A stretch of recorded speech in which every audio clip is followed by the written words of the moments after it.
warahmatullahi wabarakatuh. Halo semua. Sebelum kita memasuki pembelajaran, perkenalkan nama saya Siti Nawiyah dengan NIM 2003010063. Saya dari Universitas Maritim Raja Ali Haji dengan program studi Pendidikan Bahasa dan Sastra Indonesia, Fakultas Keguruan dan Ilmu Pendidikan. Nah, bagaimana kabar anak-anak Ibu hari ini? Ibu harap kalian sehat selalu dan terus bersemangat. Sebelum kita memasuki pembelajaran, kita berdoa dulu. Berdoa dimulai.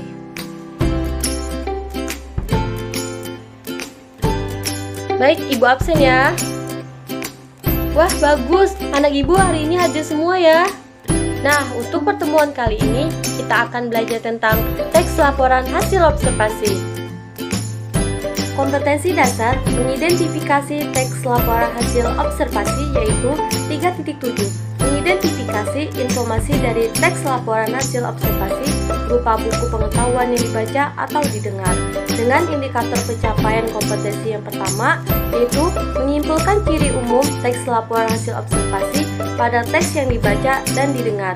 Yang kedua, mendaftar kata kalimat sebagai ciri teks laporan hasil observasi pada teks yang dibaca dan didengar. Nah, apakah kamu tahu apa itu teks laporan hasil observasi? Pengertian teks laporan hasil observasi. Teks laporan hasil observasi adalah teks yang berfungsi untuk memberikan informasi tentang suatu objek atau situasi setelah diadakannya investigasi atau penelitian secara sistematis. Nah, setelah kalian mengetahui tentang laporan hasil observasi, Ibu punya gambar yang bisa kalian jadikan observasi. Ada yang tahu gambar apa ini? Ya benar, gambar tersebut merupakan gambar lebah. Dari hasil observasi anak-anak Ibu semua dalam membuat teks laporan hasil observasi, yang pertama yang perlu kalian ketahui yaitu judul dari observasi atau pengamatan. Setelah itu, ada yang tahu ciri-cirinya?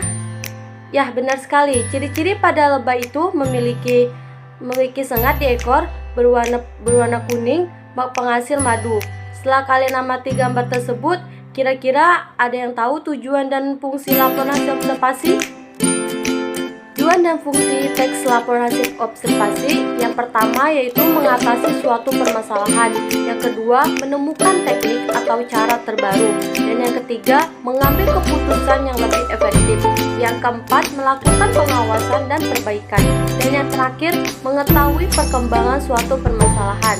Nah, setelah kita ketahui tujuan, selanjutnya ada fungsi teks laporan observasi yaitu melaporkan tanggung jawab sebuah tugas dan kegiatan pengamatan. Yang kedua, menjelaskan dasar penyusunan kebijaksanaan keputusan dari pemecahan masalah dalam pengamatan. Dan yang ketiga, sarana untuk mendokumentasinya. Dan yang terakhir, sebagai sumber informasi terpercaya. Setelah anak-anak Ibu tahu fungsi dan tujuan teks observasi, kita juga harus mengetahui ciri-ciri teks laporan hasil observasi, yaitu teks yang bersifat objektif, yaitu penulis tidak dibenarkan untuk memihak kepada orang atau pihak tertentu. Yang kedua, teks berdasarkan fakta, yaitu penulis harus memberikan hasil peninjauan atau pengamatan berdasarkan data yang sebenarnya dalam kehidupan nyata dan bukan hasil karangan, khayalan, imajinasi, atau angan-angan penulis.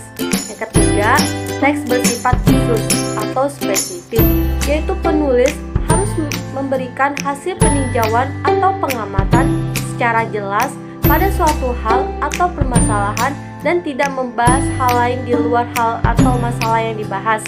Yang keempat, teks disajikan secara lengkap, yaitu penulis harus menyajikan atau memberikan semua hasil peninjauan atau pengamatan yang dibutuhkan untuk keperluan pembaca tanpa terkecuali secara terperinci satu persatu. Dan yang terakhir, teks disajikan secara menarik dan mudah dipahami oleh pembaca, yaitu penulis harus menyesuaikan teks laporan observasi yang dibuatnya dengan pembacanya. Struktur teks laporan observasi. Di dalam teks laporan hasil observasi terdapat struktur-struktur yang harus kita ketahui. Yang pertama itu pernyataan umum. Pernyataan umum berisi tentang definisi atau keterangan umum tentang subjek yang dilaporkan. Pernyataan umum bisa berisi informasi umum, nama latin, asal-usul, kelas, informasi tambahan tentang hal yang dilaporkan. Yang kedua, deskripsi bagian. Di dalam deskripsi bagian terdapat contoh seperti jika binatang mencakupi ciri fisik, habitat, makanan, perilaku, jika tumbuhan berupa perincian fisik, bunga, akar, buah, atau perincian bagian yang lain. Dan terakhir, simpulan, berisi ringkasan umum yang dilaporkan. Yang perlu anak ibu ketahui, perbedaan teks laporan hasil observasi dengan teks deskripsi. Teks laporan hasil observasi A. Berdasarkan global atau universal. B.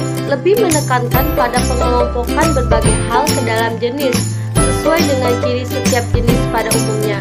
C. Berkaitan dengan hubungan berjenjang antara sebuah kelas dan subkelas yang ada di dalamnya. Sedangkan teks deskripsi A. Bersifat unik dan individual. B. Menitik beratkan pada uraian bentuk, ciri dan keadaan sesuatu yang dideskripsikan untuk tempat dan waktu tertentu. C. Berkaitan hanya dengan hubungan bagiannya. Kesimpulan kita pada materi hari ini yaitu bisa dikatakan teks laporan hasil observasi jika teks tersebut isi yang dibahas adalah ilmu tentang suatu objek atau konsep. Yang kedua, objek yang dibahas bersifat umum sehingga menjelaskan ciri umum semua yang termasuk kategori kelompok itu seperti judul, ciri umum, semua yang termasuk umum seperti pantai, museum, demokrasi. Yang ketiga, bertujuan menjelaskan dari sudut pandang ilmu. Dan yang keempat, objek atau hal yang dibahas secara sistematis, dirinci bagian-bagiannya dan bersifat objektif. Dan yang terakhir, memperinci objek atau hal secara sistematis dari sudut pandang ilmu, seperti definisi, klasifikasi, jabaran, ciri, dan objek. Nah, bagaimana anak-anak ibu semua? Sudah paham dengan materi teks laporan observasi? Untuk lebih paham lagi, di sini ibu berikan satu contoh teks laporan hasil observasi. Contoh teks laporan hasil observasi yang ibu temukan yaitu hutan bakau. Nah, ibu berikan waktu untuk anak-anak ibu membacanya.